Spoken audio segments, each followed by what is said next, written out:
वर्ष 1857 की क्रांति के पश्चात ईस्ट इंडिया कंपनी से ब्रिटिश सम्राट को सत्ता हस्तांतरण के साथ ही भारत में विधायी संस्थाओं का गठन प्रारंभ हो गया। समय के साथ उनका स्वरूप परिवर्तित होता गया।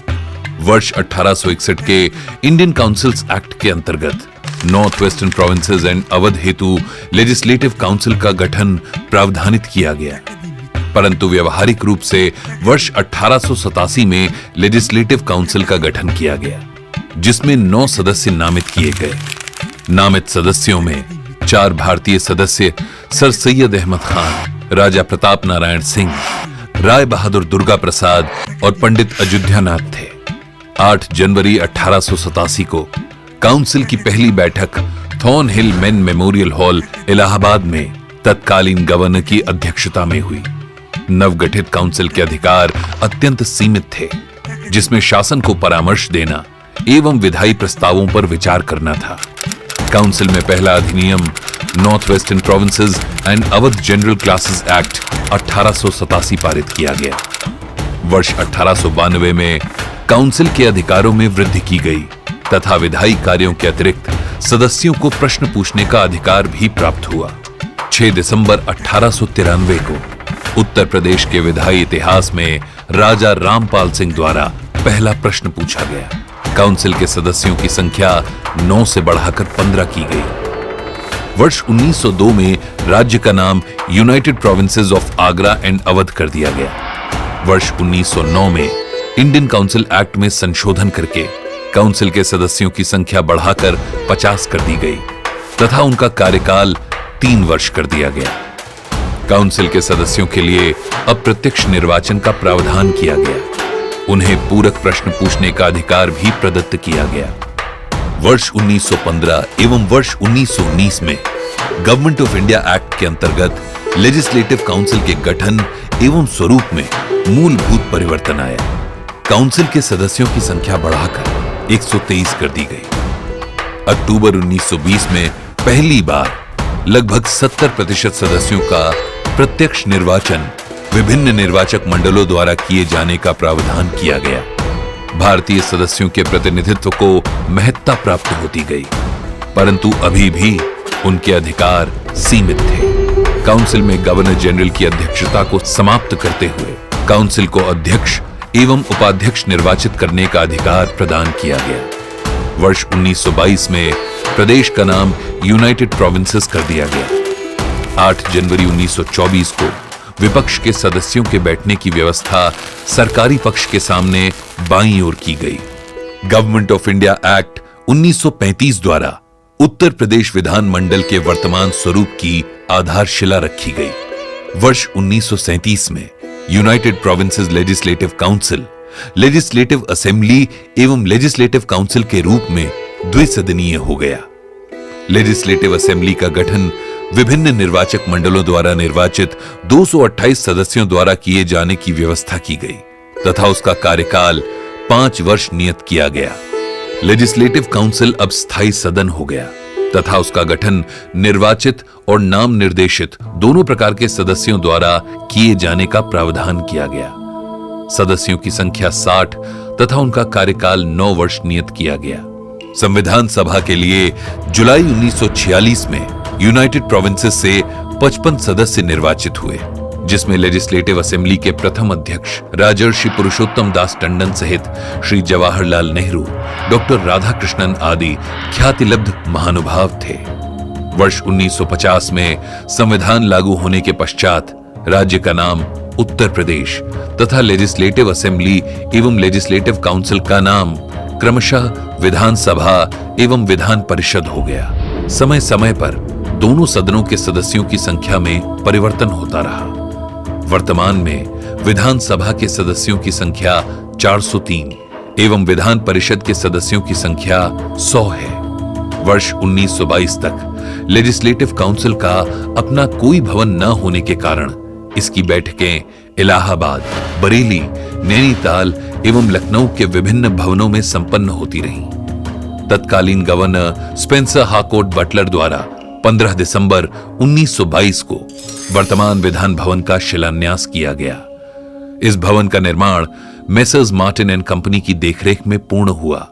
भवन के मुख्य वास्तुकार स्विनोन जेकब एवं सरदार हीरा सिंह थे। यह भवन यूरोपियन और अवधी शैली का उत्कृष्ट उदाहरण है, जिसका अधिकांश भीतरी भाग संगमरमर का बनाया गया है। भवन का मुख्य चैम्बर अष्टकोणीय एवं गुंबदाकार है, जिसमें नृत्य करते हुए 8 मोरों की सुंदर आकृतियां बनी हैं।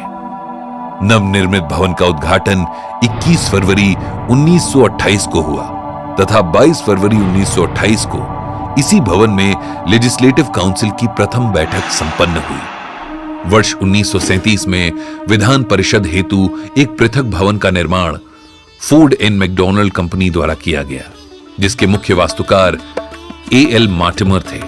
जुलाई 1937 से ही इस भवन में विधान परिषद की बैठकें संपन्न हो रही हैं। स्वतंत्रता प्राप्ति के पश्चात वर्ष 1952 में उत्तर प्रदेश की पहली विधानसभा का गठन हुआ। उसके पश्चात अब तक 18 विधानसभाओं का गठन हो चुका है। पहली विधानसभा में पंडित गोविंद वल्लभ पंत नेता सदन के रूप में निर्वाचित हुए। उसके पश्चात क्रमिक रूप से गठित विभिन्न विधानसभाओं में नेता सदन के रूप में निर्वाचित होने वाले महानुभावों की एक लंबी श्रृंखला रही है, जिन्होंने सदन की उच्च परंपराओं को स्थापित किया और उनमें से कुछ राजनीतिक मनीषियों ने देश की राजनीति को भी दिशा दी। वर्ष 1963 में देश के संसदीय इतिहास में श्रीमती सुचेता कृपलानी प्रथम महिला नेता सदन के रूप में निर्वाचित हुई। इसके पश्चात वर्ष 1995 में सुश्री मायावती जी इस पद पर चुनी जाने वाली दूसरी महिला रही हैं। उत्तर प्रदेश की वर्तमान 18वीं विधानसभा में नेता सदन योगी आदित्यनाथ जी इसके पूर्व 17वीं विधानसभा में भी नेता सदन के रूप में निर्वाचित हुए थे। उत्तर प्रदेश विधानसभा के नेता सदन के रूप में योगी आदित्यनाथ जी के निर्वाचन से एक नए युग का सूत्रपात हुआ है, जब धर्म क्षेत्र के मनीषी का विधानसभा के नेता के रूप में चयन हुआ। योगी आदित्यनाथ जी इससे पूर्व 5 बार लोकसभा एवं उत्तर प्रदेश विधान परिषद के सदस्य भी रहे हैं। योगी जी के दिशा निर्देशन में राष्ट्रपिता महात्मा गांधी जी की 125वीं जयंती पर 2 से 3 अक्टूबर 2019 को सतत विकास के लक्ष्यों पर 36 घंटे तक अनवरत चर्चा विधानसभा के विशेष सत्र में की गई। वर्ष 2019 में संविधान दिवस पर दोनों सदनों का एक दिवसीय विशेष संयुक्त सत्र आयोजित किया गया। उत्तर प्रदेश विधानसभा अध्यक्ष के पद पर आसीन होने वाले महानुभावों की भी एक लंबी श्रृंखला है।